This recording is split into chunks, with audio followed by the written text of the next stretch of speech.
Bonjour à tous et grand merci de nous avoir rejoints ici à Citeco, le musée de l'économie. Un grand merci donc aux représentants de Citeco qui nous accueillent dans cette très belle demeure, ancienne mais tournée vers l'avenir. Et tournée vers l'avenir, c'est le sujet qu'on a choisi cette année pour la semaine de l'éducation financière, dans laquelle se trouve cette conférence. Cette semaine de l'éducation financière, son thème est l'argent, osons en parler. Et donc, nous l'avons décliné pour un sujet qui vous touche tout particulièrement, les cryptos. Et je laisse la place à Maximilien qui va organiser cette conférence. Merci. Bien, bonjour à tous. Donc, bienvenue à Citeco. Merci beaucoup à Citeco de nous recevoir.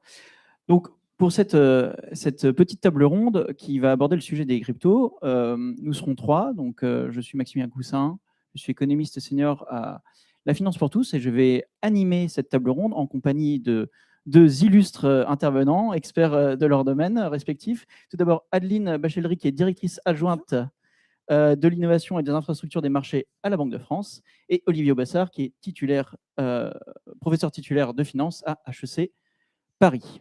Bonjour. Alors, avant de vraiment se lancer dans le vif du sujet et de poser des questions à nos intervenants, et bien sûr, je vous laisserai poser des questions tout au long de la conférence, je vais un petit peu poser le cadre brièvement et faire une petite introduction pour expliquer vite fait les cryptos, qu'est-ce que c'est, comment ça marche et pourquoi c'est important aujourd'hui. Donc voilà, vous avez trois grandes parties. On va d'abord s'intéresser à les cryptos, à quoi ça sert, quels sont les usages principaux des cryptos aujourd'hui. Ensuite, nous parlerons des risques et des opportunités liées aux cryptos. Est-ce que c'est une opportunité qu'il faut prendre aujourd'hui ou est-ce qu'au contraire, c'est beaucoup trop risqué pour plein de raisons? Et enfin, nous terminerons plus sur des questions de perspective sur l'avenir des cryptos. Alors, très brièvement, pour poser un petit peu les bases, pour avoir quelques définitions un peu claires pour tout le monde. On parlera aujourd'hui plus de crypto-actifs. Souvent, quand on lit des articles de journaux, qu'on se renseigne sur Internet, on parle de crypto-monnaie. On reviendra sur ce sujet plus tard, crypto-actif ou crypto-monnaie. Mais donc, pour faire court, un crypto-actif, qu'est-ce que c'est? Alors déjà, c'est un actif, donc un bien, une possession, qui est numérique, donc complètement dématérialisé. Il n'y a pas de pièces, il n'y a pas de billets, il n'y a rien. Ce n'est pas du tout physique. On dit crypto parce que c'est une référence à la cryptographie, le fait qu'on va s'appuyer pour émettre et échanger ces cryptos sur des algorithmes mathématiques complexes qui reposent sur la cryptographie. La grande idée des cryptoactifs, depuis leur développement à la fin des années 2000, c'est de se fonder sur ce qu'on appelle un réseau décentralisé, c'est-à-dire un réseau où il n'y a pas de grand acteur au milieu qui va contrôler les échanges et qui va contrôler la création. C'est donc complètement différent des systèmes financiers traditionnels où, entre les acteurs, vous avez toujours une espèce d'interface. Donc, par exemple, sur les marchés financiers, ça peut être les chambres de compensation. Entre les banques, ça peut être la banque centrale qui fait un petit peu le lien entre tous les acteurs. Ici, il n'y en a pas, dans le cas des cryptos. Pour faire ce réseau décentralisé, on va s'appuyer sur une espèce de grand livre de compte numérique qu'on appelle un registre distribué. Voilà, donc c'est ce que j'ai écrit en bas. L'idée, c'est une espèce de gros livre que vous pouvez mettre à jour avec tout l'historique de ce qui s'est fait par le passé, donc tous les échanges et toutes les créations des cryptos. La grosse question quand vous utilisez un registre décentralisé qui est partagé par tout le monde, que tout le monde peut voir, auquel tout le monde peut avoir accès, c'est comment on le met à jour de manière simultanée entre tous les acteurs du réseau et de manière fiable, puisque précisément, il n'y a personne au milieu pour s'assurer que les transactions sont faites de manière fiable. Eh bien, vous avez plusieurs solutions. La solution la plus connue de toutes, c'est ce qu'on appelle la blockchain. Hop. Petit souci avec les slides. Si jamais la régie peut passer à la slide suivante, super. Merci beaucoup. Donc ici, vous voyez le fonctionnement d'une blockchain. Donc la blockchain, littéralement, ça veut dire une chaîne de blocs. L'idée, c'est qu'on va organiser le registre comme une espèce de gros historique qui est divisé par blocs. Je fais très vite. On pourra revenir là-dessus si jamais vous avez des questions. Et on va s'assurer qu'à chaque fois qu'il y a des nouveaux blocs qui contiennent plein de transactions, on va s'assurer que ces blocs soient validés par l'ensemble du réseau. Okay, et donc, la grande idée théorique, c'est que si jamais vous voulez écrire sur le livre de compte commun qui est partagé par tous, vous avez un coût. Okay, vous avez un coût en temps, vous avez un coût en calcul, vous avez un coût financier.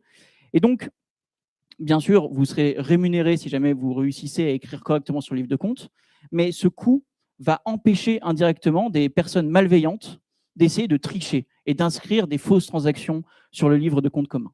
Voilà. Je fais très vite encore une fois. Si jamais vous pouvez passer à la slide suivante. OK.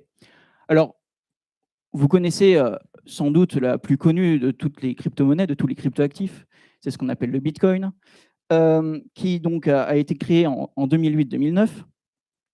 Et évidemment, c'est quelque chose qui a eu beaucoup d'engouement, en particulier chez les jeunes.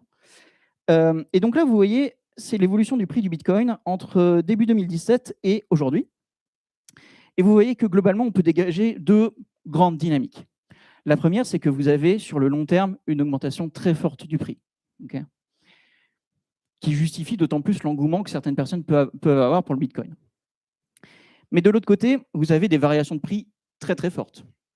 Okay, vous voyez, vous avez eu des envolées en 2020, en 2023, et puis ensuite des gros effondrements. Ce qui veut dire que si vous n'avez pas de chance, si vous investissez au mauvais moment, si vous achetez des bitcoins qui ont été très élevés et qu'ensuite ils s'effondrent, vous pouvez perdre beaucoup d'argent ou tout du moins avoir une perte sur un très long moment, okay, sur plusieurs années. Donc justement, on va revenir parce que c'est au cœur de la question entre opportunité de long terme et risque financier. Vous pouvez passer à la slide suivante, s'il vous plaît. Alors, pour essayer de comprendre pourquoi les cryptos sont autant à la mode, pourquoi tout le monde en parle, il y a plein d'éléments possibles qu'on peut mobiliser pour essayer d'expliquer ça. Voici, à mon sens, les principaux. La première chose, c'est que c'est une vraie innovation technologique. On reviendra là-dessus plus tard, mais donc il y a vraiment des nouveaux éléments, des nouvelles manières de faire de la finance, de faire des transactions, qui évidemment appellent à l'engouement. On a envie de prendre cette opportunité. La deuxième, c'est que c'est le sentiment de nouveauté pour beaucoup de gens et pour beaucoup de défenseurs des cryptos, c'est une vraie alternative au système traditionnel, au système financier qui est lié aux banques, qui est lié à l'État, et que beaucoup considèrent comme faillible ou comme injuste, voire même comme voleur. Et donc, c'est cet univers des cryptos qui vient un petit peu en confrontation du système financier classique. Pour beaucoup, ça sonne un petit peu l'heure de la nouveauté. Évidemment, un autre aspect super important, en particulier pour les jeunes, c'est qu'il y a une dimension spéculative et donc la possibilité potentiellement de faire de l'argent rapidement. Même si ça induit de prendre des risques énormes. J'ai discuté avec beaucoup de jeunes de votre âge, même parfois plus jeunes, qui ont investi dans des cryptos, et il y en a pas mal qui me disent, qui ont des raisonnements du type moi, mes parents, pour démarrer ma vie, m'ont donné 2 000 €, mais de toute façon, avec 2 000 €, je vais aller pas bien loin, donc autant prendre tous les risques, j'investis tout en Bitcoin ou en autre chose, et puis au pire, je perds tout, et puis au mieux, je gagne peut-être x10, x100, quoi. Voilà, donc on reviendra sur ce genre de raisonnement, sur s'ils sont fiables ou pas. Et puis, un dernier truc, c'est qu'en pratique, vous avez peut-être remarqué, pour ceux qui ont déjà investi dans les cryptos, c'est que vous avez de plus en plus une gamification des investissements. Moi, je vois un peu les cryptos comme une espèce de mélange entre des paris sportifs et du jeu vidéo. Paris sportifs parce que vous avez des potentiels gains très élevés et il y a une notion de pari qui est hyper excitante, et jeux vidéo parce que vous avez plein de mécanismes de récompense. Vous avez des leaderboards, vous avez des systèmes de level up, etc. Et donc, c'est hyper attractif, évidemment. Voilà, vous pouvez passer à la slide suivante. Tout ça pour dire que les cryptos ont gagné beaucoup en engouement ces dernières années, qu'aujourd'hui, il y a à peu près 9% des foyers en France qui possèdent des cryptos, ce qui est quand même pas mal, mine de rien. Donc, c'est le dernier baromètre de l'autorité des marchés financiers. Évidemment, ça dépend de beaucoup de caractéristiques. Les jeunes en possèdent plus, les personnes riches en possèdent plus, les hommes en possèdent beaucoup plus que les femmes. Donc, il y a plein de caractéristiques sociales et économiques qui définissent si vous avez des chances ou pas d'avoir des cryptos, mais c'est quelque chose qui gagne beaucoup en engouement ces dernières années. Et du coup, j'ai envie de vous poser la question, avant de commencer à poser les questions aux intervenants, est-ce que vous pouvez lever la main, ceux qui ont ou ont déjà acheté des cryptos? Ok. tac, tac, tac. Je pense qu'on n'est pas si loin de la moyenne. Donc, pour les gens de votre âge, c'est à peu près 6% des gens qui ont acheté des cryptos, c'est à peu près ça. Et est-ce que vous pouvez lever la main ceux qui ont déjà acheté des cryptos ou qui potentiellement sont intéressés pour en acheter dans le futur, quand ils auront un peu plus d'argent, quand ils auront un peu plus d'expérience? Ça, par contre, c'est un peu plus curieux. Je m'attendais à ce que vous seriez beaucoup plus crypto-optimiste. Mais bon, on va en parler ensemble. OK. Alors, dans cette première partie, on va vraiment se poser la question de l'utilité des cryptos, des usages des cryptos aujourd'hui. Alors, je vais me tourner vers Olivier Bossard dans un premier temps. Olivier, est-ce que vous pouvez un petit peu nous donner un panorama des utilités des cryptos aujourd'hui? Finalement, les cryptos, bon, OK, c'est un investissement pour les gens, mais en pratique, à quoi ça sert? Alors déjà, à quoi ça sert? Peut-être avant ça, on peut peut-être répondre à la question comment ça fonctionne les actifs, la monnaie. Un mot qui est très important, c'est basé sur la confiance. Et vous avez peut-être déjà visité ce matin, vous le ferez tout à l'heure, ce beau musée de la monnaie à Citéco. L'argent, à la base, c'était basé sur la confiance et traditionnellement, notre système monétaire était adossé aux métaux précieux. Une pièce d'or, l'or, on peut en faire quelque chose, on peut faire une couronne pour un roi, on peut faire des bijoux pour une princesse. L'or qui était dans les tombeaux pharaoniques, il est encore là 3000 ans, 4000 ans plus tard. Il ne va pas pourrir, il ne va pas s'oxyder, il ne va pas se putréfier. Et donc, il avait cette valeur intrinsèque. Le problème, c'est que on se baladait avec des pièces d'or dans les forêts de Sherwood. Robin des Bois va vous tomber dessus. C'est lourd, c'est encombrant. Donc, on a été obligé de passer à quelque chose de plus simple à transporter. C'est ce qu'on appelle la monnaie, on utilise un adjectif que vous avez peut-être entendu, la monnaie fiduciaire. Je ne sais pas si vous connaissez l'adjectif. Fiduciaire, ça veut dire basé sur la confiance. Il faut avoir confiance. Moi, quand on me donne un petit billet de banque comme ça, est-ce que j'ai confiance? Ça vaut quoi, ça, en valeur intrinsèque par rapport à l'or? Ça vaut rien du tout, c'est un petit bout de papier. C'est un bout de papier avec de la couleur, avec un petit filigrane, il y a un peu de technologie, il y a des petits... on a mis des petits morceaux de métal dedans, mais ça vaut pas plus que ce petit bout de papier que j'ai écrit là. Qui voudrait ce petit bout de papier-là? Celui-là, il vaut rien du tout. Okay. Celui-là, par contre, pourquoi est-ce que vous le voudriez? Il est garanti. Dessus, vous avez 3 petites lettres. ECB, ou European Central Bank, ou BCE, la Banque Centrale Européenne. La banque, on lui fait confiance. Tout le monde lui fait confiance. Et donc, avec ça, je sais que je peux m'acheter un lunch au Big Mac ce midi. Je sais que si je vous le donne demain, vous savez que vous pouvez faire confiance qu'on vous le prendra pour vous acheter un Big Mac. Et même dans 20 ou 30 ans, si vous le donnez à vos enfants, peut-être qu'il y aura de l'inflation, ils pourront peut-être plus acheter un Big Mac lunch, mais au moins le Coca, ça aura toujours de la valeur. Donc, on fait confiance. Et on n'a pas de raison trop ici de ne pas faire trop confiance à notre banque centrale qui arrive, qui a une politique monétaire pour juguler l'inflation, pour relancer l'économie, etc. Donc, pour nous, l'utilité des cryptos, pour moi, elle est assez limitée. Mais allez dire ça, je ne sais pas s'il y a des gens qui viennent ici d'Amérique du Sud, allez dire ça à nos amis du Venezuela qui ont connu des systèmes où il y avait beaucoup d'inflation, beaucoup de corruption. Allez dire ça à nos amis du Zimbabwe, un pays d'Afrique orientale où il y a eu des gros problèmes d'inflation, des gros problèmes d'économie, des gros problèmes de corruption. Alors, qu'est-ce qu'on a fait là-bas? On a imprimé plein de billets de banque pour que ça aille mieux. On a imprimé des billets de banque de 1000 $, de 10 000 $, de 100 000 $. Moi, je vais vous en donner un. Ici, j'ai un billet de banque de 100 milliards de dollars du Zimbabwe. Il ne vaut plus rien du tout. On ne fait plus confiance. Donc, dans ces cas-là, quand on ne peut pas faire confiance à une banque centrale, c'est là qu'on s'en est remis à des acteurs extérieurs qui, grâce à des algorithmes, cette fameuse blockchain dont nous parlait Maximilien, vont essayer de rétablir la confiance en un système qui est indépendant d'un organisme central. Alors, pour en revenir à la question de Maximilien, pour nous, dans notre Europe, où tout se passe bien, où on fait confiance à la Banque centrale, en nos grands acteurs, à quoi ça peut servir? Je dirais, dans un cas assez particulier, où l'euro n'est peut-être pas encore tout à fait efficace, mais il va le devenir sûrement dans les années prochaines, c'est l'instantanéité des transactions en crypto et leur mondialité. On peut traiter de manière transparente et immédiate.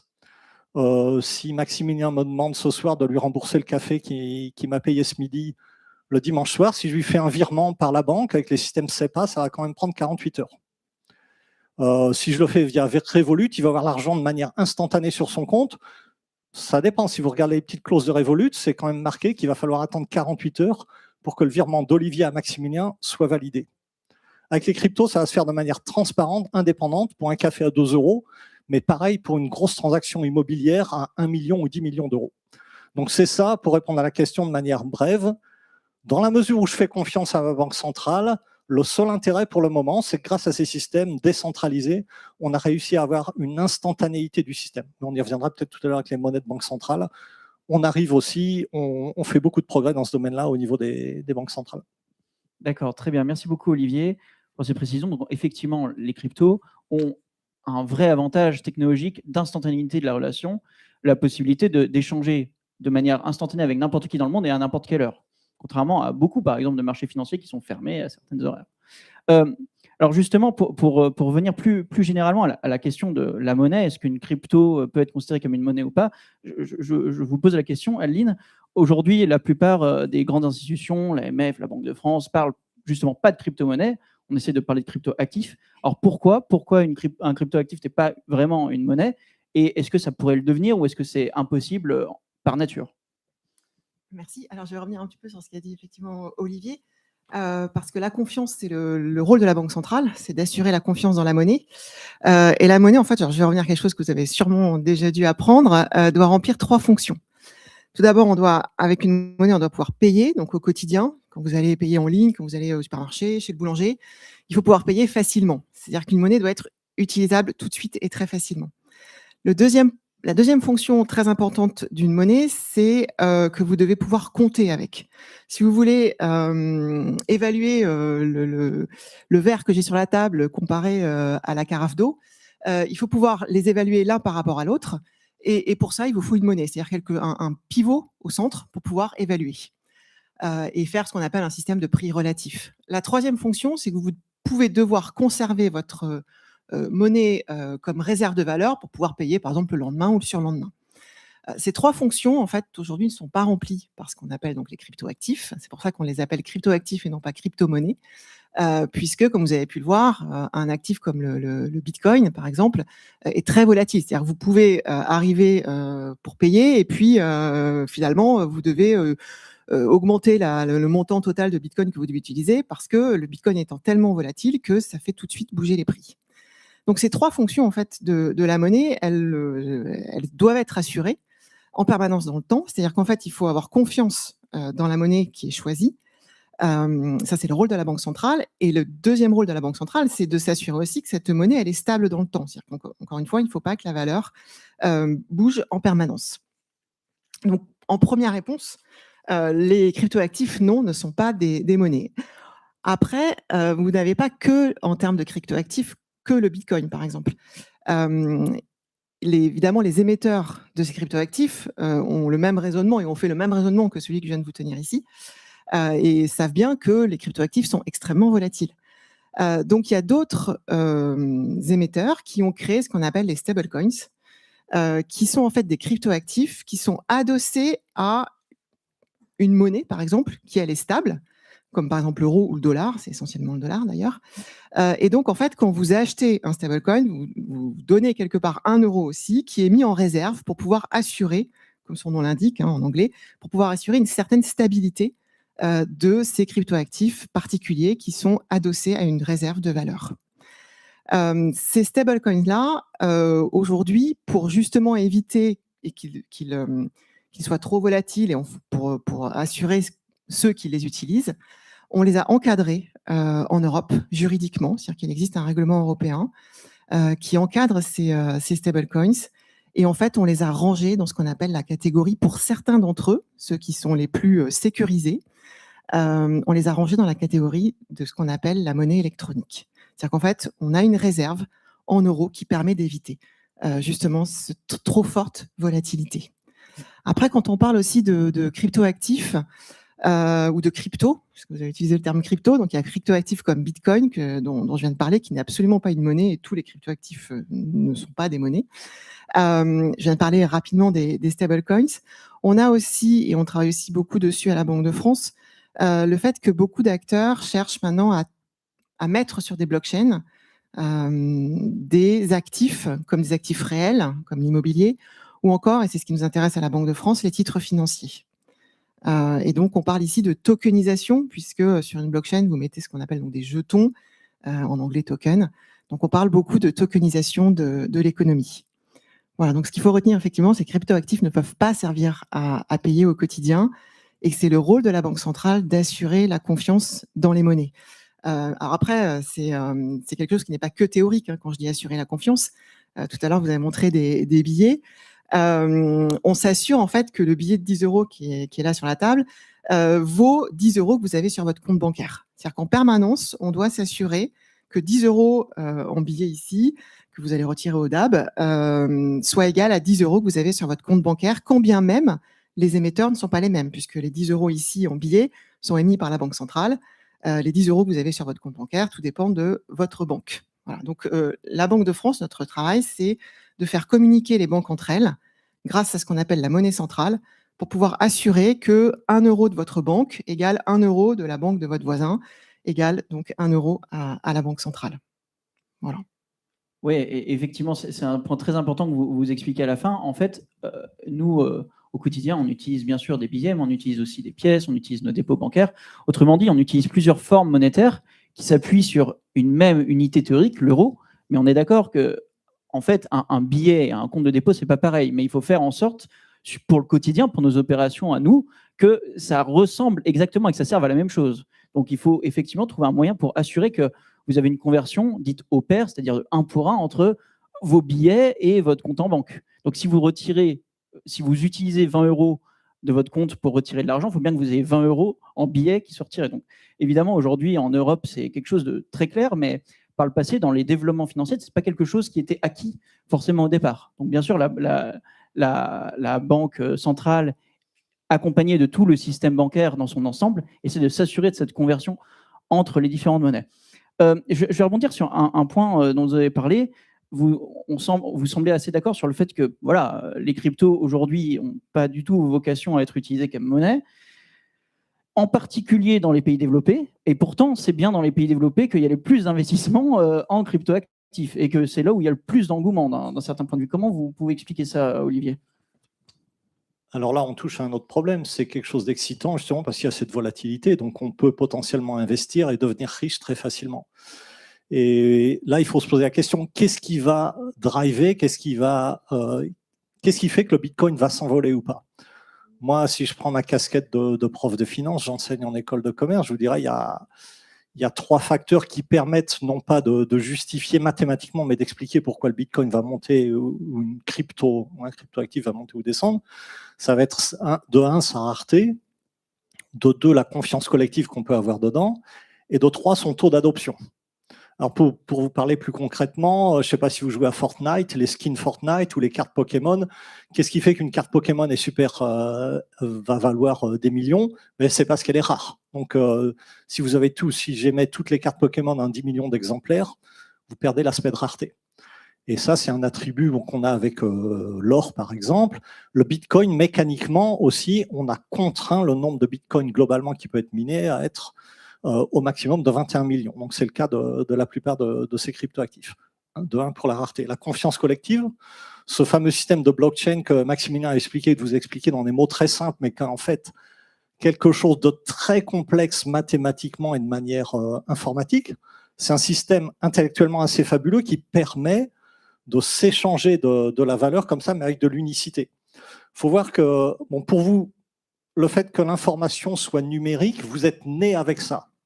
Il y a 20 ans, l'information, elle n'était pas numérique. On s'envoyait des lettres, on écrivait, on mettait un timbre. Maintenant, vous envoyez des WhatsApp, des SMS. La musique, elle est devenue numérique. Les images, vous envoyez des fichiers JPEG, etc. La musique, vos parents, ils ont peut-être encore des CD ou des 33 tours. Vous avez simplement un abonnement Spotify. Les films, c'est pareil. Mes parents avaient des vidéocassettes. Maintenant, vous regardez en streaming sur Netflix. Donc, l'information est devenue numérique. Et là, ce qu'on essaie de faire avec les monnaies numériques de banque centrale, avec les crypto-monnaies, avec les crypto-actifs de manière plus générale, c'est on essaie de rendre la valeur également numérique. Avec une grosse différence par rapport à l'information, c'est que l'information, on se moque qu'elle soit dupliquée. Si je vous envoie une photo, vous pouvez l'envoyer à votre petit copain, à votre cousin, etc. La photo, elle va être dupliquée en 10-20 exemplaires. Ça ne nous dérange pas. Et même un film, le film, vous allez tous voir la même copie du même film Star Wars. Si j'envoie un Bitcoin à Maximilien, lui, il a plutôt intérêt à ce que son Bitcoin, je ne puisse pas le dupliquer pour qu'il n'y ait pas une multiplication. Donc, avoir un actif informatique qui reste unique, c'est quand même un très gros enjeu technique. Donc, je ne sais plus quelle était la question, pardon, je me suis peut-être... oui, donc voilà, rareté, confiance. Et ensuite, le gros problème, c'est quel est le taux d'adoption de ces fameux cryptoactifs. C'est comme si vous me disiez comment est-ce qu'on va valoriser, est-ce que Instagram, ça va rester dans le temps? Combien d'entre vous ont un compte Insta? J'imagine toute la salle, là. Okay. Par contre, Facebook, moi j'ai un compte Facebook, j'imagine que votre génération, vous n'avez plus de compte Facebook. Et puis vous avez plus. Et vos enfants auraient peut-être plutôt des comptes Snap ou TikTok. Ou Facebook. Oui. Donc le taux d'adoption d'un réseau social, c'est ça qui va aussi déterminer sa valeur. C'est exactement la même chose. À quoi ça sert maintenant le Bitcoin? Pas grand monde utilise les Bitcoins, donc ça vaut pas grand-chose. Mais le jour, si jamais il y a un jour où tout le monde, au Venezuela, au Zimbabwe ou peut-être en France, si jamais un jour tout le monde se mettait à utiliser le Bitcoin, là on pourrait vraiment avoir cette stabilité qui manque, dont Adeline nous parlait justement, et qui fait qu'on ne peut pas encore considérer le Bitcoin comme une monnaie. Donc, justement, ce taux d'utilisation est un des facteurs principaux pour déterminer la valeur de ce qui, pour le moment, n'est qu'un jeton virtuel auquel on associe une certaine valeur. D'accord, très bien. Merci beaucoup, Olivier, pour ces précisions. Effectivement, pour l'instant, c'est compliqué de voir quels sont les fondamentaux des cryptoactifs, c'est-à-dire ce qui fait leur valeur. Ce qui fait la valeur de votre voiture, c'est le fait que vous pouvez vous en servir pour aller en vacances ou pour aller travailler. Ce qui fait la valeur d'une baguette de pain, c'est le fait que vous pouvez la manger, en retirer du plaisir et vous nourrir. Pour un cryptoactif, c'est beaucoup plus délicat. Alors, on va faire justement une petite pause pour l'instant. Je voulais savoir, est-ce que certains d'entre vous ont des questions de manière générale sur les usages des cryptos, que ce soit aujourd'hui ou dans le futur ou vos perspectives? Est-ce que certains d'entre vous ont des interrogations à ce sujet?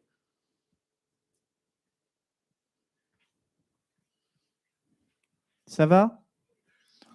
Bon, pour inciter les gens à répondre, moi j'ai des petits badges Bitcoin ou alors j'ai des billets de 100 millions de dollars, 100 milliards de dollars de la Banque du Zimbabwe. Donc si vous posez une question, vous avez l'un ou l'autre à la fin de la séance. Ça, c'est une vraie incitation économique. N'hésitez pas. Franchement, j'ai plein de petits magnets Bitcoin super cool où vous allez devenir milliardaire de la Banque du Zimbabwe. Ça va? Si jamais vous n'en avez pas, on va continuer. Il n'y a pas de souci. Alors, on va essayer d'aborder un peu, en question un peu plus pratico-pratique, sur les risques et les opportunités des cryptos. Bon, on en a parlé très brièvement en première partie, en intro. Les prix, typiquement du Bitcoin, sont très volatiles, c'est-à-dire qu'ils bougent beaucoup. Mais en fait, globalement, quand vous investissez dans les cryptos, vous faites face à plusieurs risques. Alors, est-ce qu'Adeline, vous pouvez nous expliquer, en tant qu'investisseur, les risques auxquels on peut faire face? Oui. Alors, si je suis le fil de ce que je disais tout à l'heure, la Banque centrale doit assurer la confiance. On n'est pas les seuls, hein. Il y a d'autres autorités qui travaillent avec nous, évidemment, pour assurer cette confiance et assurer, alors un autre mot qu'on n'a pas utilisé jusqu'à présent, qui est aussi très important et de plus en plus important, je dirais, dans le contexte géopolitique actuel, c'est notre souveraineté. La monnaie, c'est quelque chose de souverain, donc ça appartient à un pays, et on doit assurer cette souveraineté. Alors, pourquoi au quotidien? C'est important parce qu'en fait, assurer cette souveraineté, c'est aussi ce qui nous permet d'assurer la protection à la fois des consommateurs, donc vous êtes en utilisant des bitcoins par exemple, et la protection également des investisseurs. Donc ça, c'est quelque chose de très important pour nous, Banque centrale, pour mes collègues de l'autorité de la CPR, donc de l'autorité de contrôle prudentiel et de résolution, qui est en fait l'autorité qui supervise les banques en France, et également nos collègues de l'autorité des marchés financiers en France, qui supervise donc, comme son nom l'indique, les marchés financiers. Et en particulier, ces autorités, présentes au quotidien, expliquent comment justement faire attention quand on investit dans des cryptoactifs, par exemple, sur le fait de bien se renseigner qui est l'émetteur. Par exemple, je citais tout à l'heure donc l'AMF, l'autorité des marchés financiers, elle maintient une liste, ce qu'on appelle une liste noire, des acteurs qui ne sont pas nécessairement recommandables, voire pas du tout. Et ça, c'est important pour aussi assurer la confiance. Tout à l'heure, Olivier disait que des pays comme en Amérique latine, notamment, où l'inflation est très forte, eh bien, les consommateurs peuvent être, les individus peuvent être tentés d'utiliser des cryptoactifs comme le Bitcoin pour l'utiliser au quotidien, pour payer. Nous, ce qu'on dit, c'est que ce n'est pas forcément la bonne réponse, parce que quand vous utilisez un Bitcoin pour payer, vous faites en fait quelque part confiance à l'émetteur que vous ne connaissez pas, à l'inverse finalement de vos banques ou de la Banque centrale et de toutes les autorités d'un pays qui assurent la souveraineté et donc votre protection au quotidien. Ça, c'est, je pense, l'important, ce qui est important avant d'investir, c'est de bien comprendre aussi le contexte dans lequel on va aller. Bien sûr. Et donc, effectivement, c'est ce que vous avez expliqué, Adeline. Vous avez, en fait, quand vous achetez des cryptos, vous avez un vrai risque de confiance, donc en particulier le risque de tout simplement vous faire arnaquer. Bon, ça, c'est quelque chose de très, très pratique. Vous avez énormément de gens qui se sont fait arnaquer en essayant d'acheter des cryptos ou d'aller dans des projets qui prennent appui sur des blockchains ou des réseaux décentralisés. Vous, de manière générale, on l'a dit tout à l'heure, vous faites face à ce qu'on appelle un risque de marché, c'est-à-dire juste de perdre votre investissement parce que les prix ont baissé. Et puis, en fait, vous faites aussi face à ce qu'on appelle des risques opérationnels. Alors, est-ce qu'Olivier, vous pouvez nous expliquer brièvement ce que c'est ? Alors, les risques dans les cryptos. Je voudrais quand même différencier quelque chose. Les cryptos bien établis, comme Bitcoin, Ethereum, par exemple, dont vous avez entendu parler, c'est un objet mathématique, informatique, qui, je vous le garantis, n'est pas hackable. Il y a eu dans les premières générations de Bitcoin, le protocole, il y avait quelques glitches qui ont été comblés depuis. Le Bitcoin n'est absolument pas hackable. Si vous avez un Bitcoin, c'est comme de l'or. L'or, on ne peut pas vous bullshiter sur de l'or. Vous utilisez un spectromètre, vous vérifiez exactement la densité d'or, à moins d'être vraiment naïf de prendre un bout de pierre qui est colorié avec de la peinture dorée. Le vrai or n'est pas falsifiable. Là où est le problème que mentionnent Maximilien et Adeline, c'est vous passez par des intermédiaires. Vous passez par des plateformes comme Coinbase, etc., Kraken. Certaines ont une bonne réputation. Coinbase, par exemple, je crois, a été approuvé par l'autorité des marchés financiers. Il y en a d'autres qui satisfont certains standards, mais d'autres ne satisfont pas les mêmes standards. Il essaie sur ce qu'on appelle une hot wallet, sur un portefeuille live sur Internet, c'est là que vous risquez de vous faire prendre votre argent. Si moi, mes bitcoins, je les mets, c'est ce qu'on appelle une cold wallet, ça ressemble à une clé USB en fait. Je peux la faire passer là-dessus, il n'y a aucun bitcoin dessus, mais vous pourrez voir. Ça ressemble à une clé USB, ça c'est une cold wallet dans laquelle on peut mettre des cryptoactifs.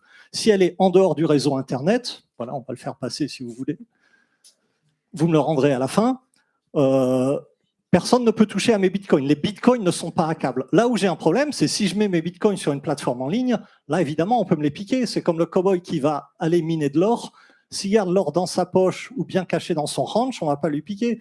Si par contre vous êtes assez naïf pour mettre votre or derrière le comptoir du saloon quand vous allez siroter un whisky, mais pendant la bagarre, on peut vous le piquer.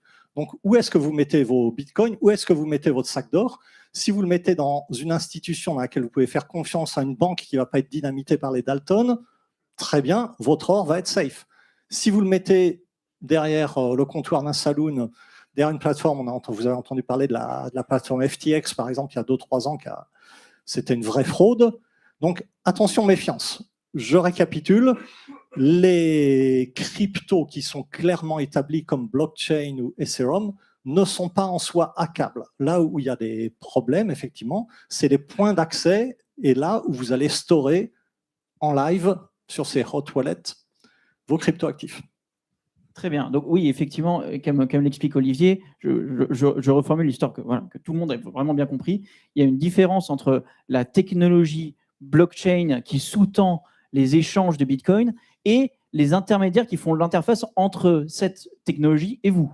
Voilà. Et donc, la plupart des gens, moi y compris, quand je veux acheter des cryptos, je n'achète pas des cryptos directement, je passe par une plateforme. Et donc, cette plateforme, si elle est faillible, eh ben, effectivement, je fais face à un risque. Alors, Adeline, justement, j'aimerais qu'on revienne sur la vraie question des opportunités de ces cryptos. Est-ce que ces nouvelles technologies et ces actifs, ces tokens qui s'appuient dessus, ça peut être une vraie innovation par rapport au système financier traditionnel? Est-ce que ça peut régler certaines failles, certaines limites? Ou est-ce qu'au contraire, finalement, ça engendre plus de risques que ça en résout? Qu'est-ce que vous pouvez nous dire à ce sujet? Oui, alors en tout cas, j'ai parlé jusqu'à présent de la monnaie, c'est-à-dire en fait ce qui circule sur toutes ces plateformes, sur tous ces réseaux. Et je disais qu'on on parlait tout à l'heure de l'Amérique latine, où effectivement, il peut y avoir un problème de confiance dans la monnaie du fait de l'inflation. C'est pas le cas dans la zone euro, hein, une inflation qui est très bien maîtrisée. Et d'ailleurs, même tous les sondages montrent que notamment les Français ont une très forte confiance dans l'euro. Je crois qu'on est autour de 74-76%. Donc là, on parle de la monnaie. Après, si je reviens sur le réseau sur lequel circulent ces actifs, donc les blockchains, par exemple ici, effectivement, à la Banque de France, on s'intéresse beaucoup à la technologie blockchain et on travaille maintenant dessus depuis plusieurs années. D'ailleurs, on doit être l'une des rares, en tout cas la première banque centrale au monde à utiliser au quotidien une blockchain.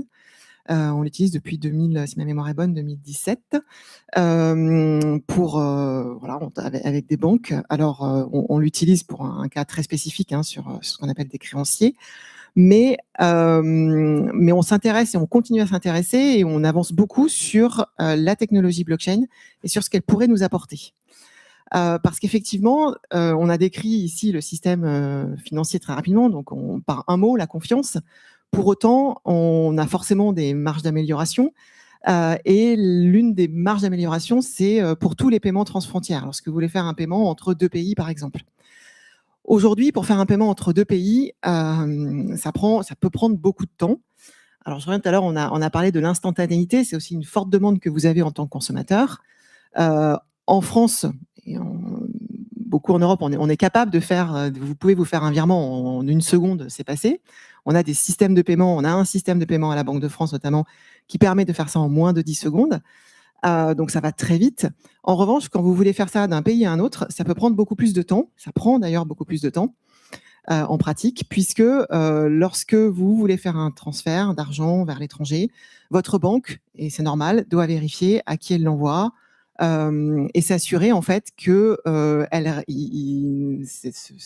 transfert ne sert pas à blanchir de l'argent, etc. Donc en fait, il y a des règles très importantes dont les banques doivent s'assurer dans des règles qui rentrent plus globalement dans la lutte contre le blanchiment et le financement du terrorisme.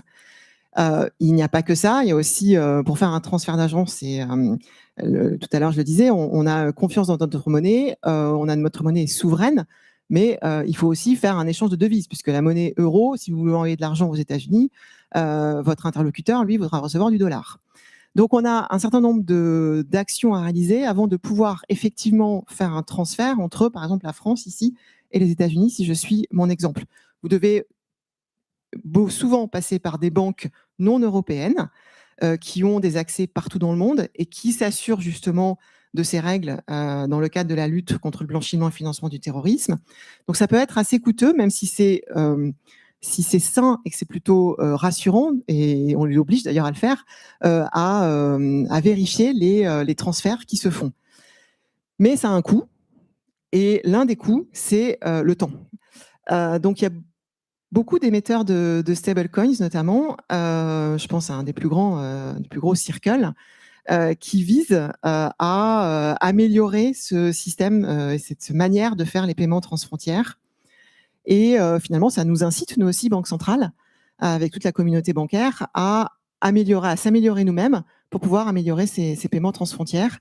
Et par exemple, aujourd'hui, on est en train de travailler sur ce qu'on appelle la monnaie numérique de Banque Centrale, qui, dans un certain cadre, donc notamment pour les banques, eh bien, ça va être de permettre on va mettre à disposition dès la fin de l'année, puisque c'est pas simplement un projet, on le fait dès la fin de l'année, ça rentre en production en fait. On va mettre notre monnaie centrale sur une blockchain. Voilà.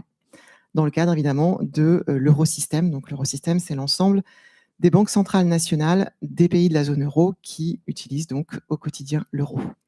Merci beaucoup, Adeline. Effectivement, on reviendra plus en détail sur les monnaies numériques de banque centrale un petit peu plus tard.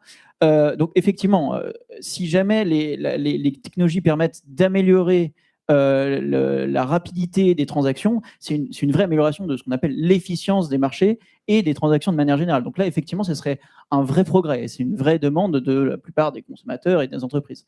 Je voulais revenir avec vous, Olivier, sur justement l'un des aspects fondamentaux de des cryptos, c'est justement leur réseau décentralisé. Ça a l'air, quand on le présente, d'être un petit peu leur grande force. Le fait de ne pas avoir d'acteur central et donc potentiellement d'acteur faillible, le fait de pouvoir s'appuyer sur tous les nœuds du réseau en même temps.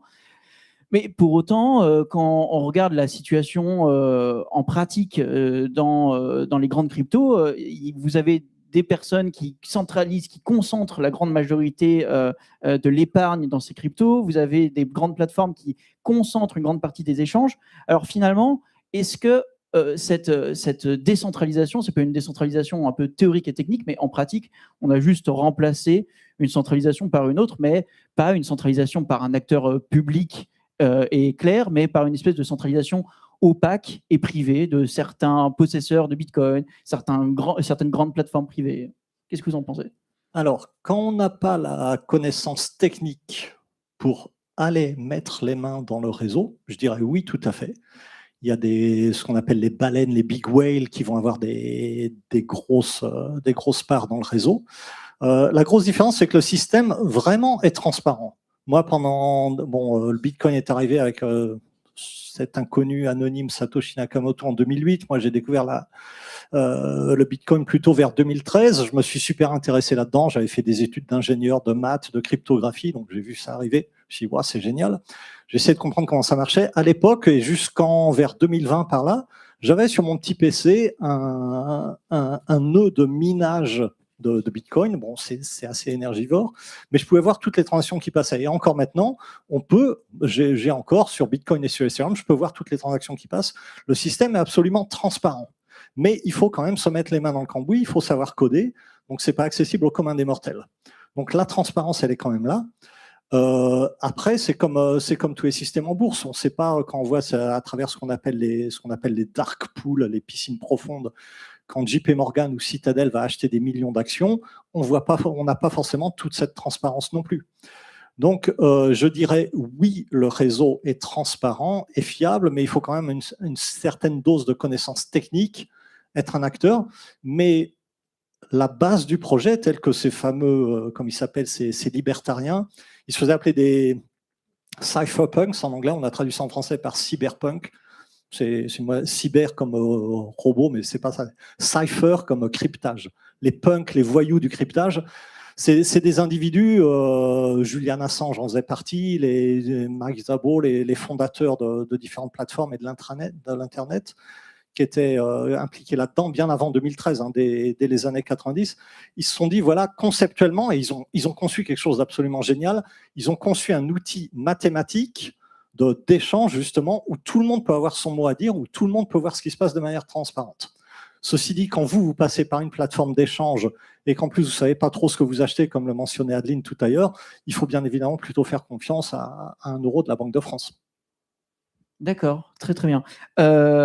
Merci beaucoup pour ces précisions. Donc effectivement, vous avez en tout cas une vraie transparence sur le réseau, mais effectivement, comme vous l'avez expliqué, c'est une transparence technique, mais pour vous et moi, c'est très compliqué de comprendre effectivement ce qui se passe, d'autant que c'est des transactions transparentes, mais on ne sait pas forcément qui se cache derrière. Donc il y a une espèce de pseudonymat dans la plupart des blockchains. Donc vous avez une transaction, vous savez que ça passe de l'acteur A à B, mais vous ne connaissez pas forcément l'identité de A et l'identité de B. Très bien. Alors justement, avant de passer à la partie plus sur les perspectives et la suite, est-ce que pour l'instant, vous avez des questions sur les risques, sur les opportunités?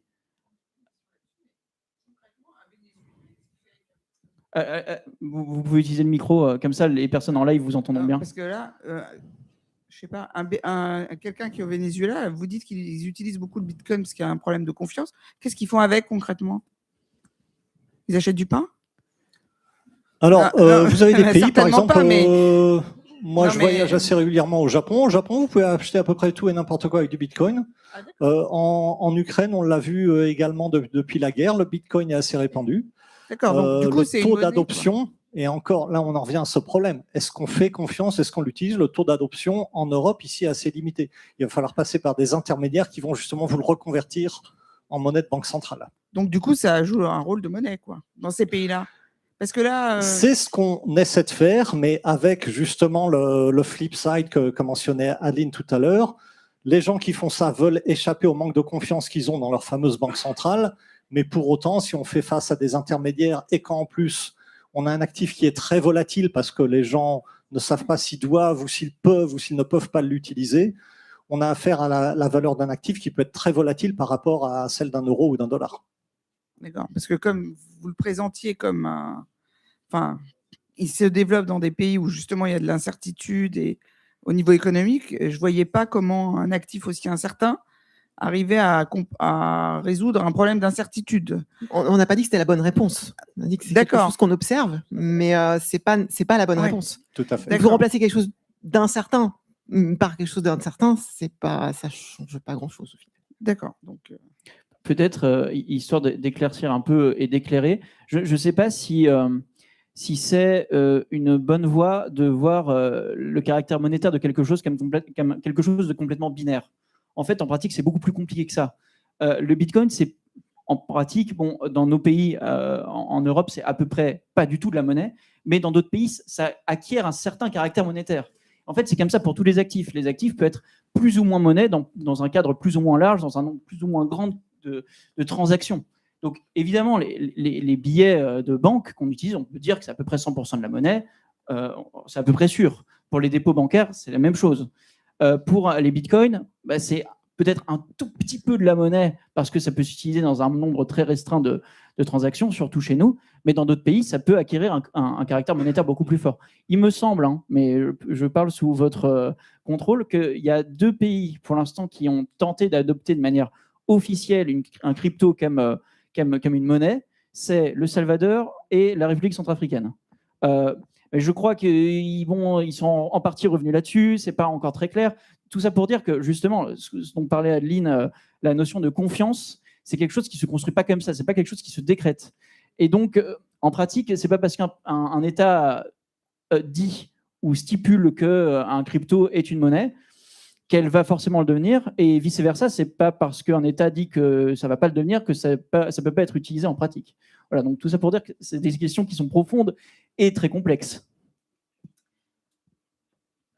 Est-ce que vous avez d'autres questions? Allez-y. On va vous faire passer le micro. Et tu vas t'avancer, je vais te donner un magnet Bitcoin.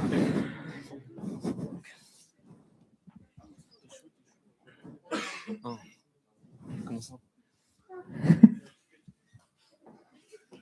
Merci. Merci.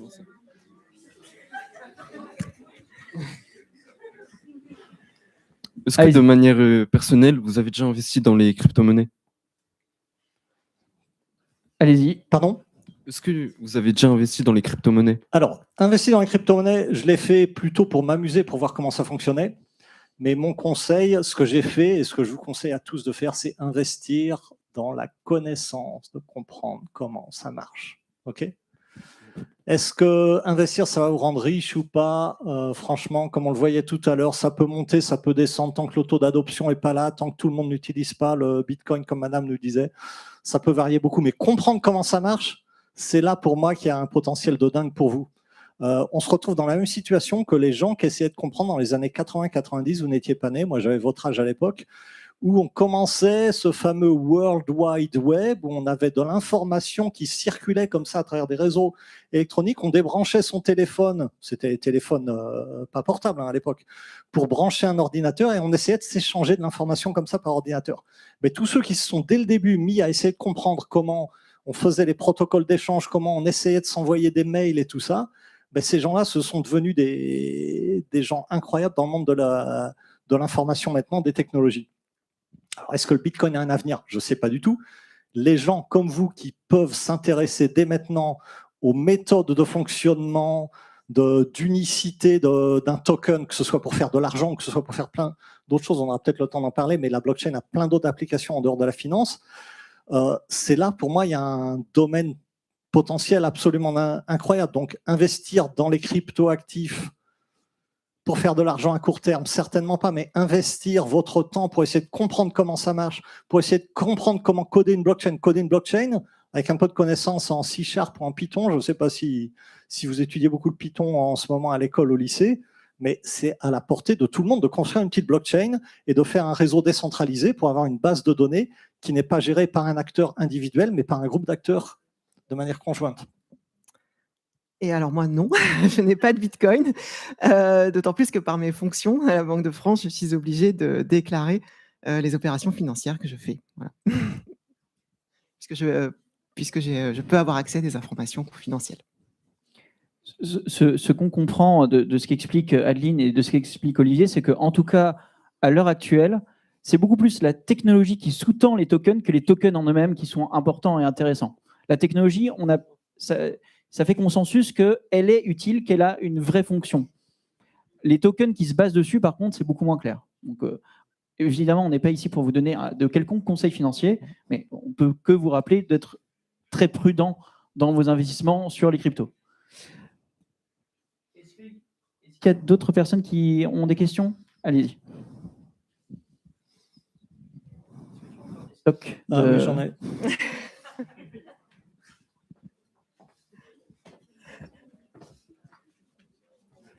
Pour vous aussi. C'est quoi? Ah, merci, c'est gentil. Non. Moi, j'ai une question, c'est est-ce que la géopolitique actuelle, elle influence le coût de la crypto-monnaie? Alors, la géopolitique, elle influence tous les marchés financiers, évidemment, en période d'incertitude. On se dit, voilà, quelles sont les valeurs sûres. On va se réfugier vers ce qu'on appelle des valeurs refuges. L'or, évidemment, en fait partie. Et certains pensent que les crypto-monnaies peuvent en faire partie. Donc oui, on a vu le cours du Bitcoin remonter un peu depuis la guerre Iran-Israël-US. Donc il y a une certaine corrélation avec les événements géopolitiques. Pas toujours, mais ça arrive effectivement. Est-ce qu'Adeline, vous voulez rebondir là-dessus? Oui, et plus globalement, tout à l'heure, je parlais de souveraineté. Ça fait écho à votre question. C'est d'autant plus important dans notre... c'est d'autant plus important aujourd'hui dans nos métiers, puisque tout à l'heure, je vous disais, à la Banque de France, on assure la confiance. Pour faire ça, on a d'énormes systèmes, ce qu'on appelle des systèmes de paiement, dans lesquels les banques communiquent. Quand vous payez au supermarché, si vous n'avez pas la même banque que le supermarché, eh bien en fait, les deux banques vont se parler à la Banque de France dans ce qu'on appelle des systèmes de paiement. C'est-à-dire qu'en fait, votre règlement au supermarché, le règlement final, il a lieu uniquement dans les systèmes de la Banque de France, donc dans la direction dans laquelle je travaille. Et au quotidien, c'est évidemment plusieurs milliards d'euros par jour. Je crois en France, j'en suis même sûre, au quotidien, dans notre système de paiement, c'est à peu près 350 milliards d'euros par jour qu'on gère et qui assure cette confiance, en fait. Et donc, ce qui est très important pour nous, c'est d'avoir la main aussi sur ces infrastructures, c'est-à-dire sur ces énormes plateformes informatiques qui ont beaucoup de règles pour pouvoir assurer cette confiance. Elle n'est pas ouverte à tout le monde, donc c'est pas une blockchain décentralisée, publique, ouverte à tous. On travaille à assurer finalement la sécurité de ces systèmes et la confiance dans ces systèmes. Donc ça a un lien effectivement avec la souveraineté et donc un lien avec vos questions actuelles. C'est d'autant plus important aujourd'hui d'avoir la main et de bien sécuriser ces systèmes. Et on va revenir après, je pense, sur comment est-ce qu'on va travailler sur les blockchains justement dans les banques centrales. Oui, tout à fait. Merci. Mais donc oui, effectivement, la géopolitique peut avoir des effets sur les cryptos, sur le prix des cryptos, on l'a dit. Mais en fait, en pratique, c'est super compliqué. Vous ne pouvez pas du tout essayer de miser en crypto de manière fiable par rapport aux événements géopolitiques qui se passent.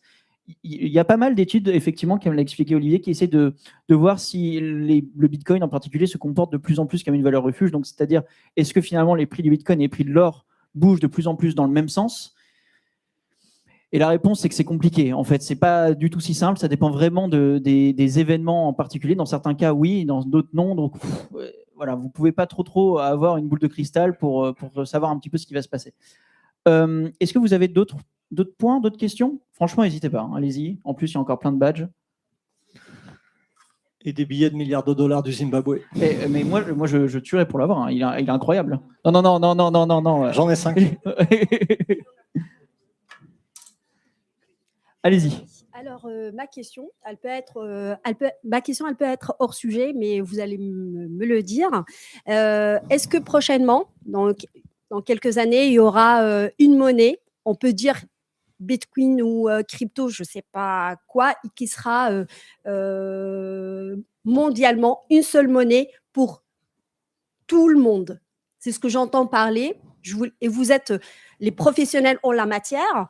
Voilà, je voulais savoir, est-ce que c'est une monnaie, mais on ne peut pas la toucher, elle est imaginaire, on va dire, je dis avec mes mots à moi, hein, voilà, je ne suis pas professionnelle.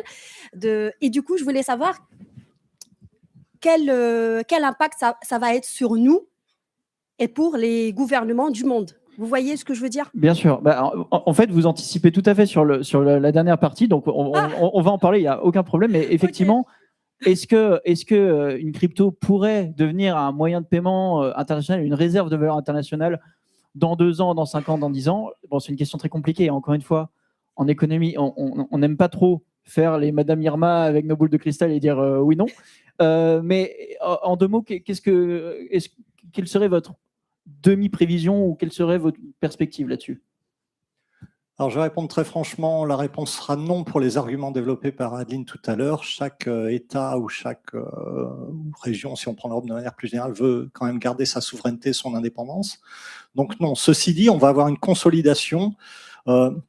Moi, je vois ça un peu comme les débuts de plein de technologies. Je ne sais pas, prenez l'aviation, par exemple. Vous avez eu au début l'avion des frères Wright, l'avion de Blériot. Vous pouvez regarder des espèces d'engins volants qui ressemblaient plus à des papillons ou des oiseaux que des avions.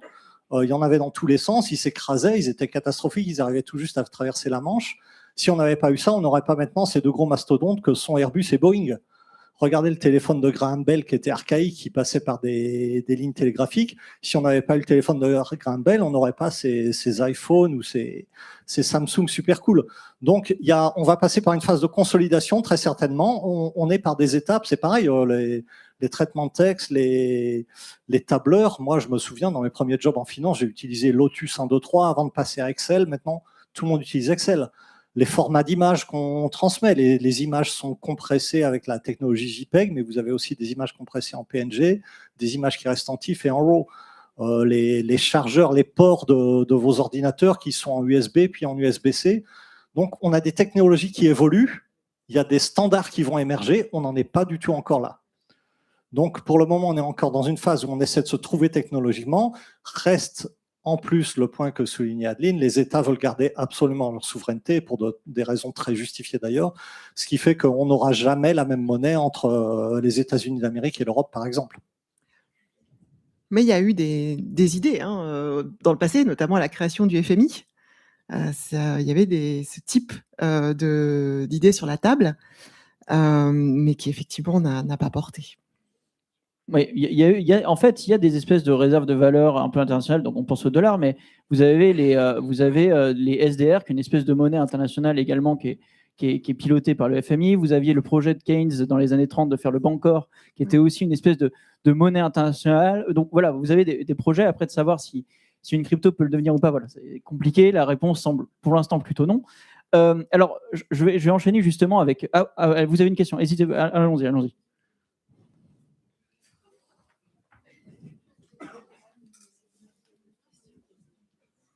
Merci, moi. Bonjour. Est-ce qu'on peut imaginer que les cryptos existent, merci monsieur, dans un monde communiste? C'est-à-dire, est-ce que les cryptos existent parce qu'on est dans une société capitaliste, ou ça peut exister dans un monde où l'idéologie principale est communiste, ou bien autre?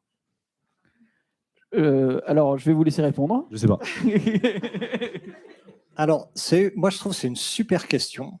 Parce que, en fait, le but, c'est ces libertariens un peu fous.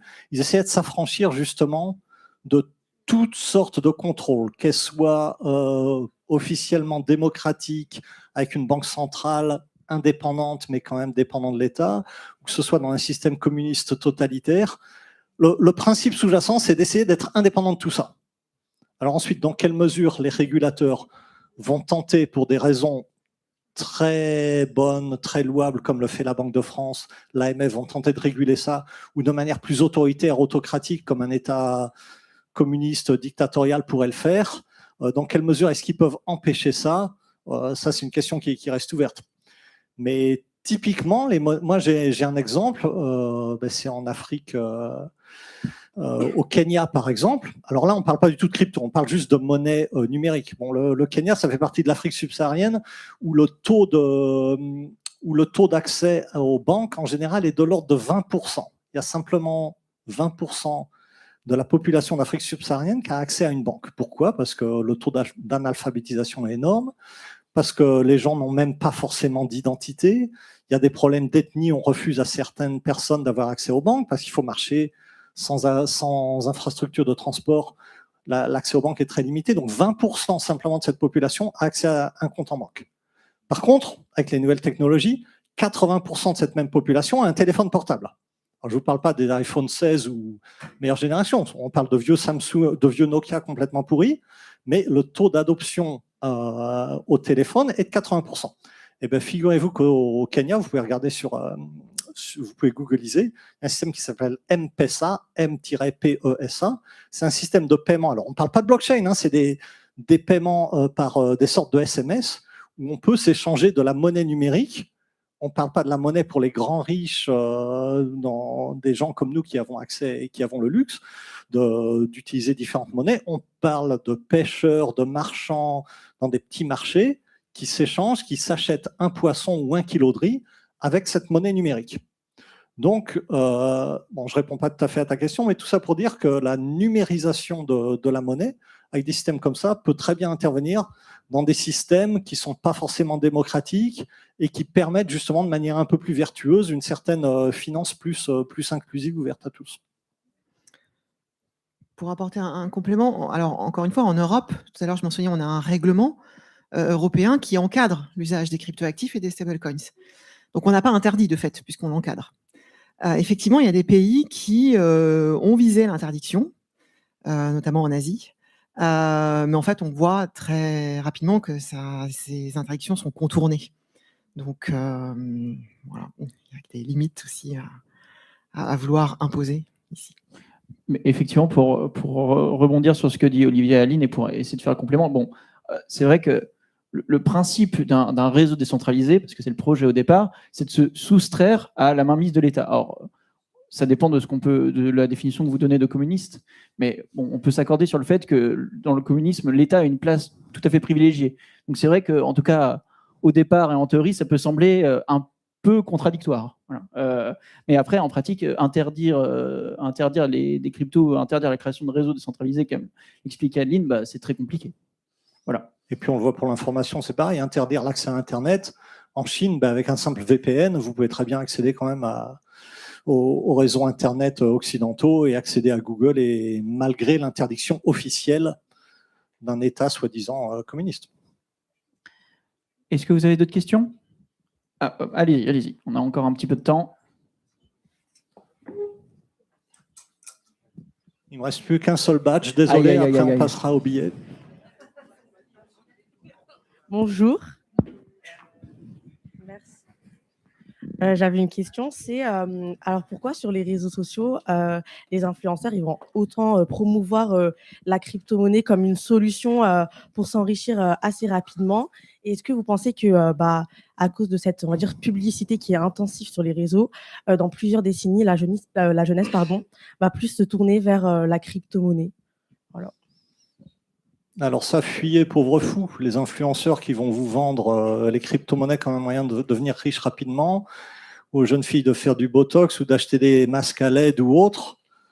C'est tout simplement pour faire ce que je vais appeler dans le jargon du putaclic et accumuler des vues. Mais c'est pas parce qu'un influenceur vous dit que le blockchain va monter, que le Bitcoin va monter, qu'il faut investir là-dedans. Non, surtout pas. Il n'existe pas d'actif quel qu'il soit qui va vous apporter une richesse très rapidement, sans risque. Ça n'existe pas. Désolé, mais ça n'existe pas. Voilà, on le redit, soyez très prudents. Mais effectivement, bien sûr, il y a plein d'influenceurs qui en parlent parce que c'est facile de faire le buzz avec. Oui. C'est très facile de mobiliser en plus plein de mécanismes psychologiques qui peuvent encourager les jeunes à investir. On parle souvent du FOMO, Fear of Missing Out. Ah oui, il faut investir tout de suite, maintenant, parce que sinon c'est trop tard, c'est une nouvelle technologie, etc. Mais voilà, faites très attention. Il faut vous référer à des sites, alors peut-être moins sexy qu'un influenceur, mais référez-vous aux sites officiels qui, eux, vous expliquent justement comment investir et quels sont les pièges à éviter. Tout à l'heure, je parlais des sites de l'autorité des marchés financiers ou de l'autorité de contrôle prudentiel et de résolution.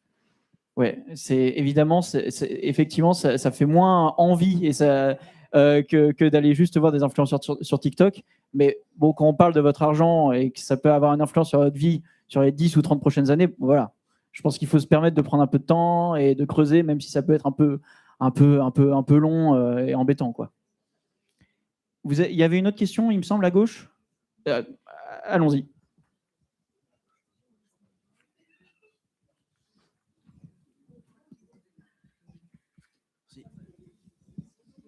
Je voulais demander si dans les pays du type Iran, Liban, Somaliland, tout ça, où la monnaie est catastrophique, est-ce qu'ils pourraient un jour passer à une crypto-monnaie, par exemple, que ce soit leur crypto-monnaie à eux ou le Bitcoin, par exemple?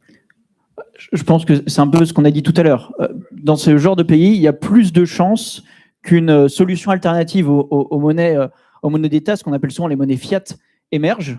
Ça, c'est possible. Après, pareil, de là à faire des prévisions sur est-ce que ça serait une crypto-monnaie ou pas, et si c'est une crypto-monnaie, laquelle, bon, c'est à peu près impossible à dire. Mais moins la confiance dans la monnaie de l'État est importante, et ben plus la confiance va se déplacer vers quelque chose d'autre. Si c'est pas, voilà, dans les années 20, dans la République de Weimar, c'était les paquets de cigarettes, bon, bah, ça pourrait être un cryptoactif, pourquoi pas, dans un pays qui perd complètement pied sur sa monnaie.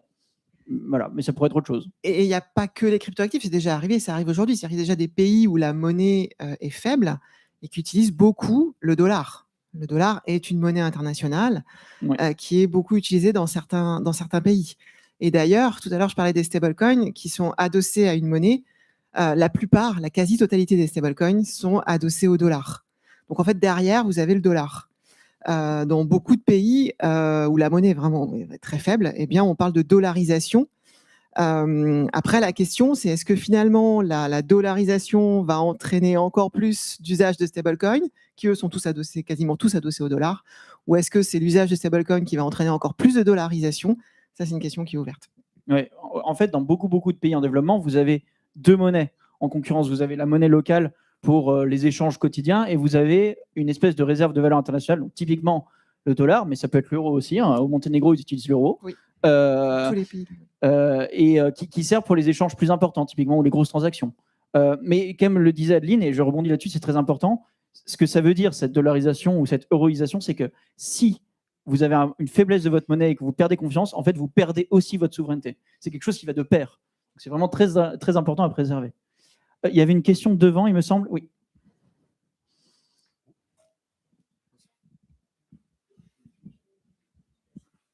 Je voulais savoir si la Banque de France ou l'État français détenait des bitcoins. Non.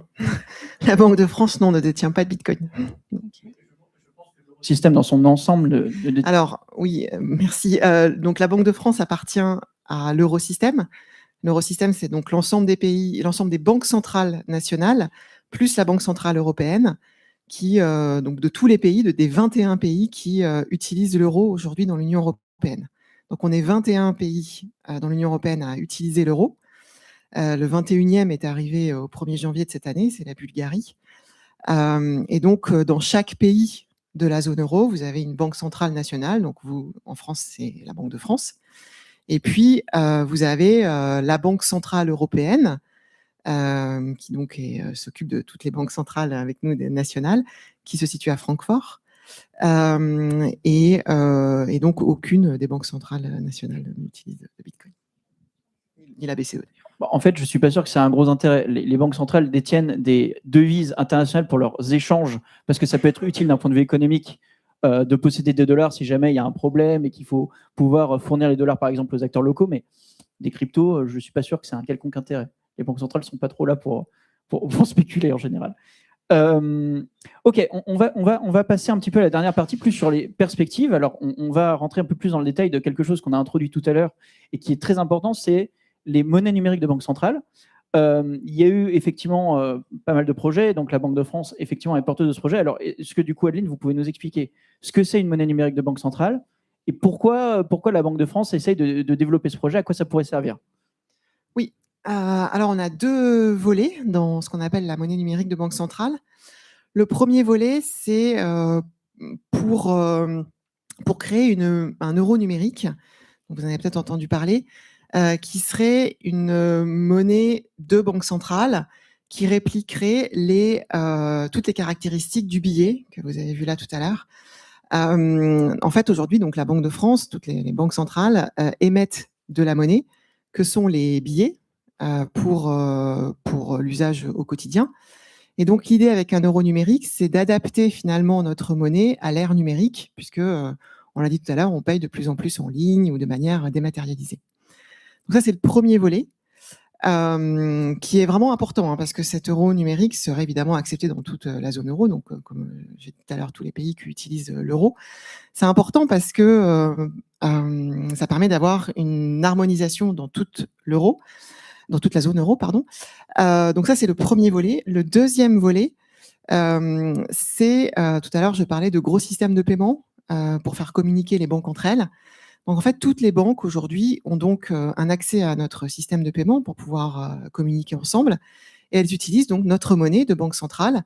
Et en fait, en pratique, nos banques, toutes les banques sur le territoire français ont un compte à la Banque de France, donc dans le système de paiement dont je parlais tout à l'heure. Ce système aujourd'hui permet donc le règlement entre les banques. Tout à l'heure, j'ai donné l'exemple du supermarché. Ça permet également de régler les titres sur les marchés financiers. Donc, on échange énormément de titres sur les marchés financiers. Et donc, il faut bien assurer le paiement de ces titres, le règlement en fait. Et c'est aussi sur une plateforme technique de la Banque centrale et donc de l'Eurosystème, donc de la Banque de France aussi. C'est sur cette plateforme technique que sont réglés les titres des marchés financiers. Et donc, on assure ça aussi en monnaie centrale, donc dans la monnaie de la Banque centrale, pour sécuriser encore une fois la transaction financière. C'est toujours dans une vue de sécuriser le système financier et assurer cette fameuse confiance et cette fameuse stabilité dont on parlait au début. Alors, comme on a de plus en plus, aujourd'hui, pour faire ça, on se fonde sur des plateformes techniques qui sont centralisées. Ça veut dire en fait qu'on est les seuls à la Banque centrale à avoir accès aux comptes. Même les banques, comme vous pouvez pas vous-même, vous pouvez pas aller toucher sur le compte, votre compte bancaire. C'est pas vous qui allez modifier votre compte bancaire dans une banque. Votre compte il est dans une banque, c'est la banque qui modifie votre compte bancaire quand elle en a besoin, quand vous faites une opération. À la Banque de France, c'est pareil. Donc, c'est un système centralisé et seule la Banque centrale a accès à ce système et peut le modifier, par exemple. L'idée ici, c'est de travailler sur des nouvelles technologies de type blockchain pour mettre à disposition, pareil, la monnaie centrale. Donc, les banques auraient toujours accès à notre monnaie centrale, mais la monnaie centrale sous forme de token. Donc, en fait, ici, on ne parle pas de cryptoactifs puisque c'est de la monnaie centrale, mais c'est quand même un token qui est de la monnaie centrale et qu'on met sur une blockchain. Et pourquoi on fait ça? Parce qu'en fait, la finance s'intéresse de plus en plus à la blockchain et aux bénéfices que peuvent apporter les blockchains. Pour aller plus vite, pour être plus transparent, tout à l'heure je parlais des difficultés aux échanges transfrontières. On va pas supprimer les règles de lutte contre le blanchiment et le financement du terrorisme, surtout en ce moment. On va surtout pas faire ça. En revanche, on va utiliser les nouvelles technologies pour voir comment est-ce qu'on peut respecter ces règles et tout en allant plus vite, tout en les dépassant en fait, en les intégrant directement dans une blockchain par exemple. Et donc pour faire ça, ça veut dire que les acteurs financiers, eux, vont aussi émettre des titres sur les blockchains, c'est-à-dire sous forme de tokens, ce qu'on appelle des titres tokenisés.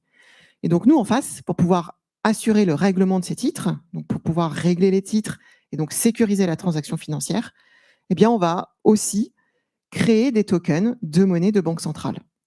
Et on fait ça dès la fin de l'année, puisque ça fait maintenant plus de 5 ans qu'on fait des expérimentations. Hein. Vous imaginez que c'est très long parce que c'est extrêmement risqué aussi. Enfin, en tout cas, on va maîtriser tous les risques qui peuvent naître de l'utilisation de ces blockchains. Donc, on a pris 5 ans là pour expérimenter, bien comprendre. Et du coup, à la fin de cette année, on émettra de la monnaie numérique de banque centrale, c'est-à-dire de la monnaie centrale sous forme de token, donc sur une blockchain.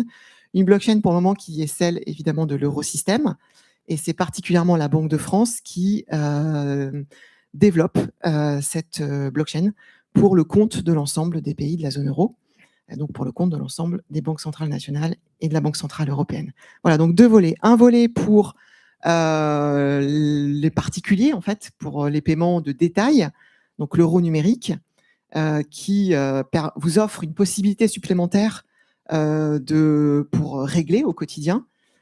Et puis un euro, alors ce qu'on appelle un euro de gros, en fait, de la monnaie centrale de gros, c'est-à-dire qui est réservé aux acteurs financiers pour les paiements de gros montants. Voilà. Ouais, alors justement, donc pour résumer, on pourrait dire sur les deux volets, donc une partie détail, donc où il faut juste voir l'euro numérique comme une espèce de billet dématérialisé, finalement, qui ne remplacerait pas les billets, mais qui aurait pour objectif de faire un nouveau moyen de paiement, okay, pour vous ou pour n'importe qui. Et puis une version de gros qui servirait au règlement entre les gros acteurs financiers et entre les grosses banques. Alors, voilà, pour histoire que ce soit bien clair, pour l'instant, en gros, les banques ont chacune un compte à la Banque centrale, et quand elles veulent s'échanger des titres ou quand elles ont des dettes entre elles, en fait, c'est la Banque centrale qui fait office justement d'acteur qui centralise tout ça. Et ben, l'objectif, c'est de réussir à combiner la fiabilité et l'efficience de la blockchain pour avoir un système plus efficace, toujours aussi sécurisé, etc. Voilà, c'est bien ça? Oui, tout à fait. Voilà. Alors, je vais me tourner sur la deuxième grande perspective dont on a déjà parlé, mais vraiment, c'est sans doute un point très important, c'est sur les stablecoins. Donc, on a essayé d'expliquer que les stablecoins, c'était, Olivier, des cryptos, des tokens, mais qui avaient une valeur qui était adossée à une vraie monnaie. Donc, par exemple, quand vous achetez un Tether, en fait, vous achetez $1 en Tether, mais c'est censé valoir la même chose. Alors, est-ce que vous pouvez du coup réexpliquer, histoire que tout le monde comprenne bien, au final, bon, si ça vaut la même chose qu'$, à quoi ça sert pour les gens d'investir dans des stablecoins? Quel est l'intérêt technologique ou financier derrière? Alors, l'intérêt, il est tout simple, c'est d'avoir justement cette instantanéité et l'internationalité de cet échange. Comme Adeline l'expliquait tout à l'heure, un échange cross-border peut prendre plus de temps. À partir du moment où les monnaies numériques de banque centrale seront établies et fonctionneront bien, vous pouvez oublier les stablecoins. Donc je dirais là, c'est peut-être un peu cette innovation indépendamment des banques centrales, c'est peut-être un peu ça qui a poussé les banques centrales à réagir, à se mettre à creuser le problème et à créer justement ces MNBC, monnaie numérique de banque centrale. Mais à partir du moment où elles existeront, on n'aura plus besoin de ces fameux stablecoins. Mais pour répondre à la question de Maximilien, l'intérêt aujourd'hui d'utiliser stablecoin, si vous voulez faire une transaction garantie de la France à l'Ukraine ou au Venezuela un dimanche soir, alors que tous les réseaux SEPA et les réseaux Visa, etc. sont fermés, un dimanche soir, vous pouvez le faire avec des stablecoins. D'accord. Oui, je voulais revenir sur un point. Donc, effectivement, les monnaies numériques de banque centrale vont être très importantes dans ce paysage-là. Il y a un autre point, c'est de ne pas oublier non plus la monnaie commerciale. Tout à l'heure, je prenais l'exemple du supermarché. Quand vous utilisez de la monnaie au quotidien, quand vous utilisez les billets, vous utilisez de la monnaie centrale, mais vous n'avez pas de compte auprès de la banque centrale. Donc, au quotidien, quand vous utilisez votre carte bancaire, votre téléphone, que vous payez en ligne, vous utilisez en fait ce qu'on appelle de la monnaie commerciale, c'est-à-dire de la monnaie qui est dans votre banque. Et qui est créée par les banques. Et qui est créée par les banques, oui, j'allais y venir. C'est-à-dire qu'en fait, la banque centrale, elle, finalement, elle est, au regard des banques commerciales, elle n'émet pas tant de monnaie que ça. Nous, on émet de la monnaie pour sécuriser le système financier.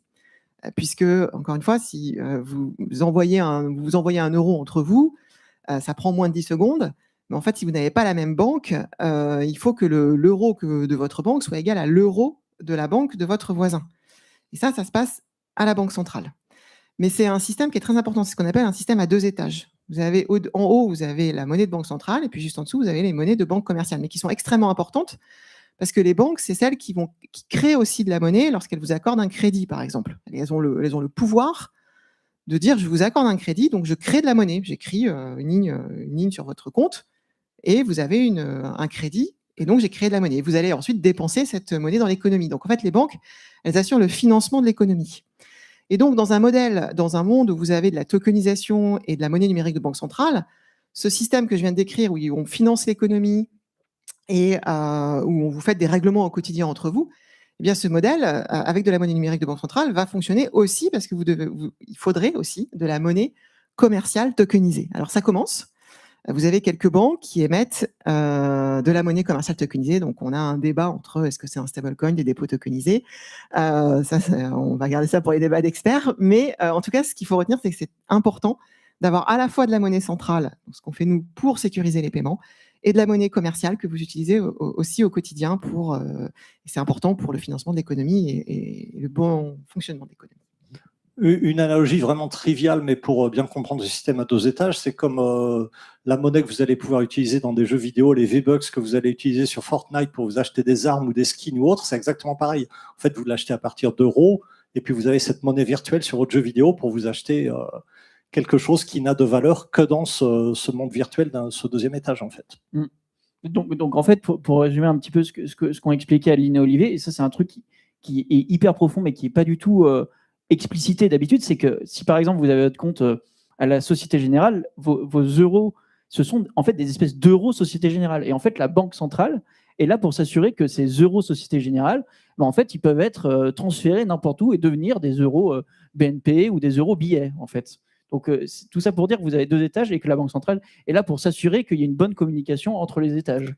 Oui, parce que quand vous avez 1 euro, alors je vais prendre 1 euro de la banque A, pour qu'il soit égal à 1 euro de la banque B, en fait, c'est parce que 1 euro de la banque A égale 1 euro dans nos systèmes de banque centrale, et 1 euro de la banque B égale 1 euro dans nos systèmes de banque centrale. Donc, ensuite, c'est voilà, une équation. Donc, du coup, 1 euro de la banque A égale 1 euro de la banque B. Voilà. Est-ce que vous avez des questions de manière générale sur les perspectives, sur les évolutions des cryptos? Allez-y, parce qu'on a encore 5 minutes, donc si jamais vous voulez poser votre question, c'est maintenant. N'hésitez pas, même s'il n'y a plus de pins.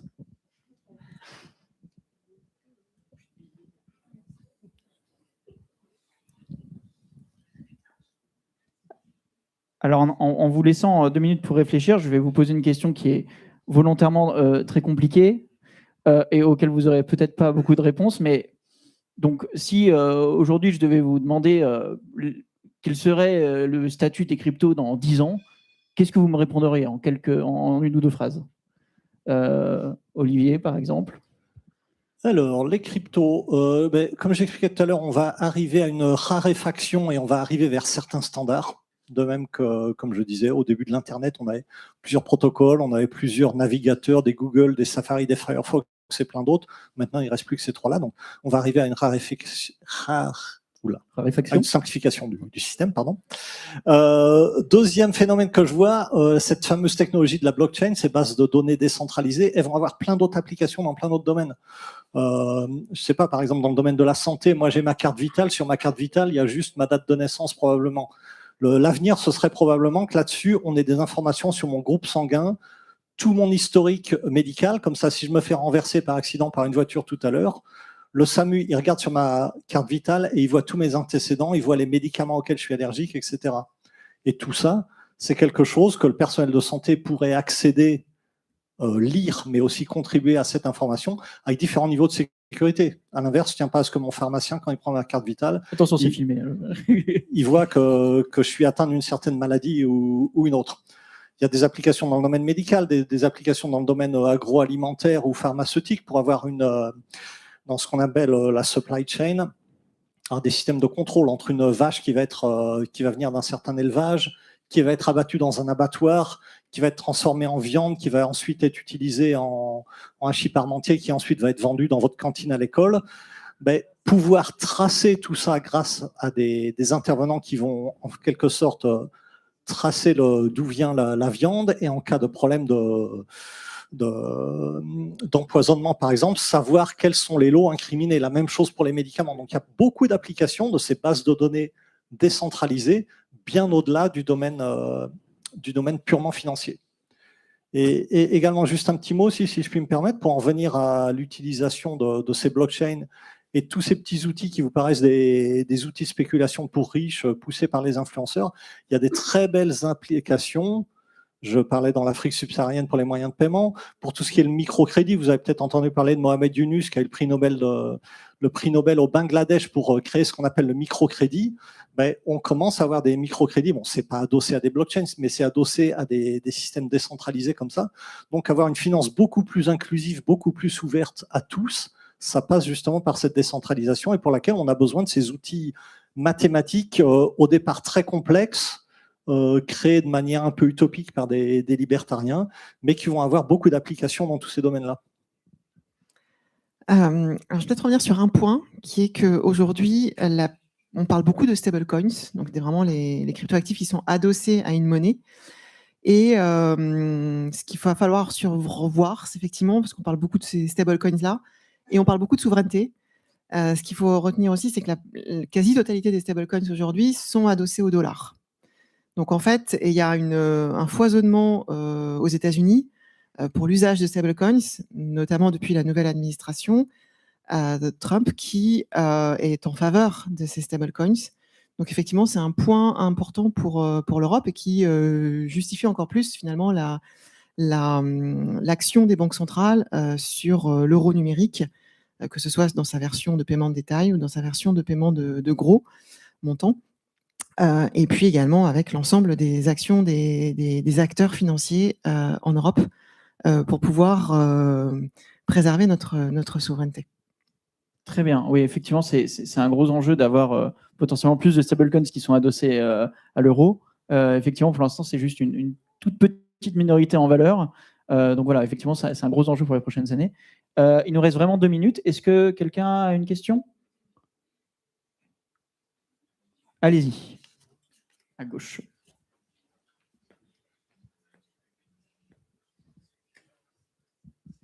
Est-ce que le capital investi, il est garanti? Absolument pas. Dans quel cas? Dans le cas des stablecoins, vous voulez dire, ou en général? Ah, ok. Alors, non, mais dans tous les cas, c'est non.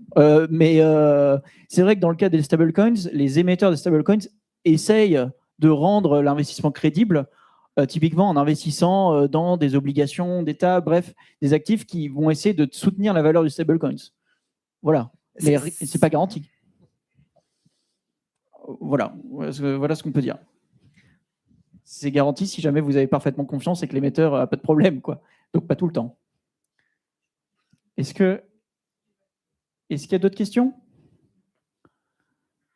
Non, très bien. Bon, bah, merci beaucoup à vous. Il ne me reste plus qu'à vous remercier. Merci beaucoup Adeline, merci beaucoup Olivier pour ces enseignements.